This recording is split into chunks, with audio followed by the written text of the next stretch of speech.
Before God wrote his law on stone, he shook a mountain with his voice. Before Israel became a nation, they trembled before the holiness of the Lord. This is not just history. This is the moment heaven came down. Stay with me.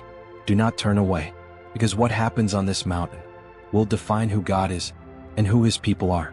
In the 3rd month after the children of Israel had gone out of the land of Egypt, they came to the wilderness of Sinai and camped before the mountain. The mountain stood silent, yet heavy with expectation. Moses went up to God, and the Lord called to him from the mountain, saying, "You yourselves have seen what I did to Egypt, how I bore you on eagle's wings, and brought you to myself. Now therefore, if you will indeed obey my voice, and keep my covenant, you shall be my treasured possession among all peoples. You shall be to me a kingdom of priests, and a holy nation." And all the people answered together, "All that the Lord has spoken we will do." On the 3rd day, when morning came, there were thunders and lightnings, and a thick cloud upon the mountain, and the sound of a very loud trumpet. All the people in the camp trembled. Mount Sinai was wrapped in smoke, because the Lord descended upon it in fire. The whole mountain shook violently, and God spoke. The Lord said, "I am the Lord your God, who brought you out of the land of Egypt, out of the house of slavery." And he proclaimed his law. "You shall have no other gods before me. You shall not make for yourself a carved image. You shall not take the name of the Lord your God in vain. Remember the Sabbath day to keep it holy. Honor your father and your mother. You shall not murder. You shall not commit adultery. You shall not steal. You shall not bear false witness. You shall not covet." When the people saw the thunder and lightning, and heard the trumpet and saw the mountain smoking, they were afraid and stood far off. They said to Moses, "You speak to us and we will listen. But do not let God speak to us lest we die."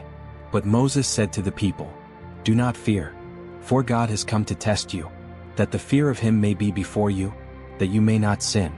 The Lord gave laws of justice and mercy, laws to protect the weak, to restrain violence, to establish righteousness among the people.